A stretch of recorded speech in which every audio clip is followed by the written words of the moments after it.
Hi again! Now that you know the basics of user research, let's explore how bias can get in the way. In this video, we're going to discuss how bias specifically affects design work.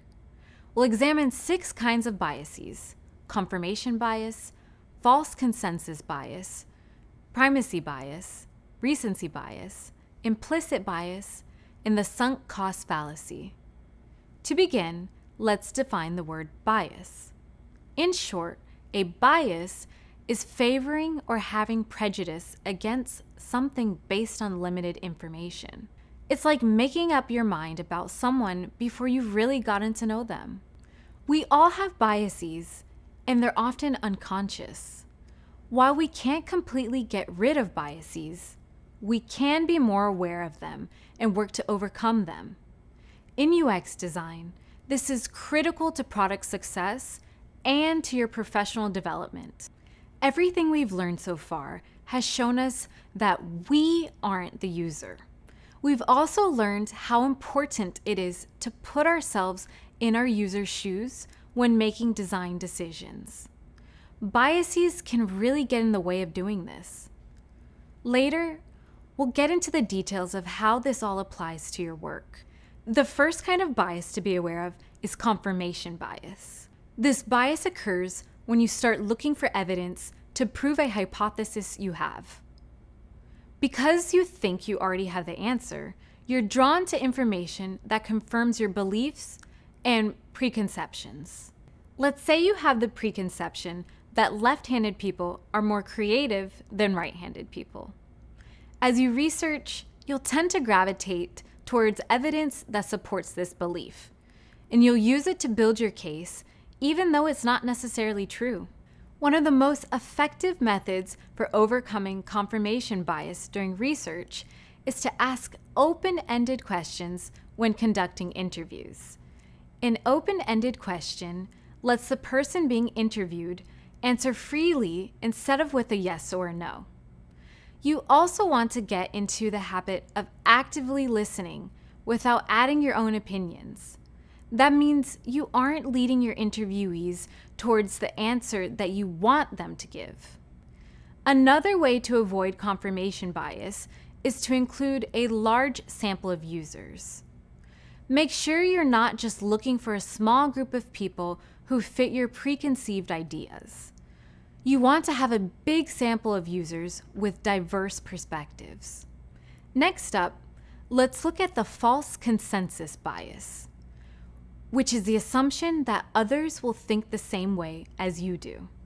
In UX research, the false consensus bias happens when we overestimate the number of people who will agree with our idea or design, which creates a false consensus.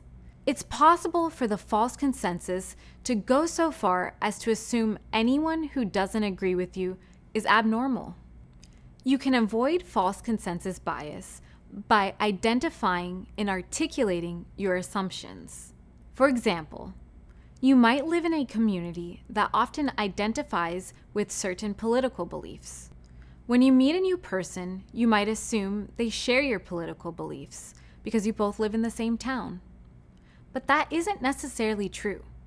Finding a few people who do align with your beliefs and assuming they represent the entire community is a false consensus. That's another reason to survey large groups of people. Another kind of bias that affects designers is the recency bias. That's when it's easiest to remember the last thing you heard in an interview, conversation, or similar setting because it's the most recent. When talking to someone, you're more likely to remember things they shared at the end of the conversation.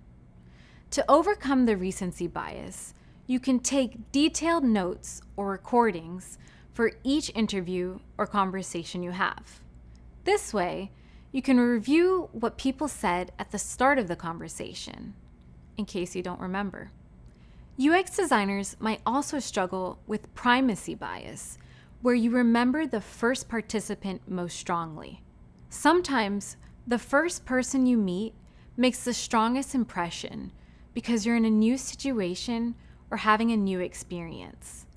The primacy bias like the recency bias, is another reason to take detailed notes or recordings, so you can review everything that happened, not just the memorable first impressions. Recency and primacy biases also demonstrate why you should interview each participant in the same way. Consistency makes it easier to compare and contrast over time. And consistency makes it more likely that you'll remember the unusual and important moments that happen throughout your research. The next form of bias we'll cover is implicit bias, which is also known as unconscious bias. Implicit bias is a collection of attitudes and stereotypes we associate to people without our conscious knowledge. One of the most common forms of implicit bias in UX is when we only interview people within a limited set of identity profiles, such as race, age, gender, socioeconomic status, and ability. These profiles are generally based on assumptions we have about certain types of people. For example, implicit bias might cause you to feel uncomfortable interviewing people whose life experiences are different from your own. On the other hand, we might choose to interview people from typically excluded groups, but then ask potentially offensive questions because of our internalized stereotypes.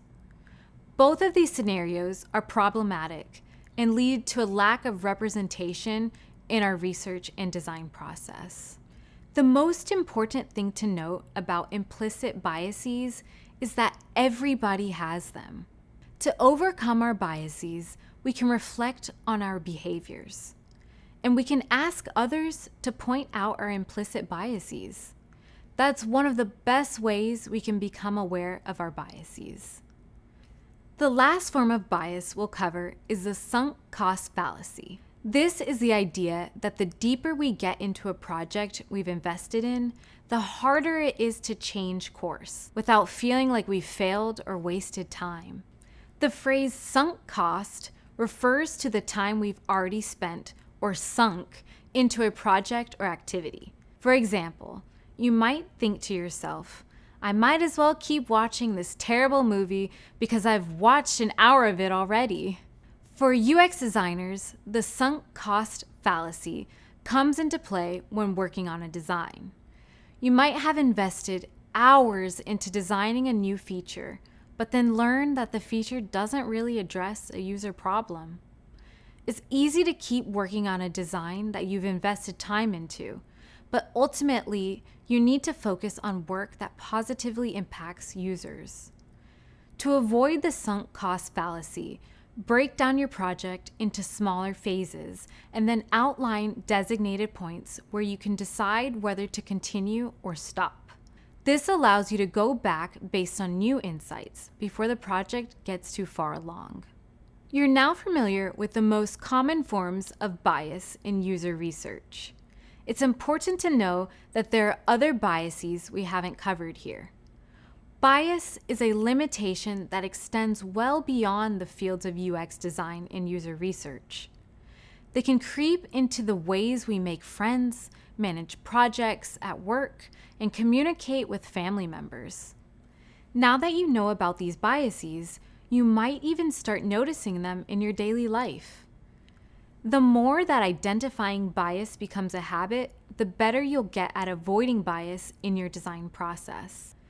As UX designers, we want to prevent biases from getting in the way of accurate research. You can always refer back to the glossary if you need a refresher about these biases and their definitions. Keep these tips in mind for overcoming biases, and you'll be on your way.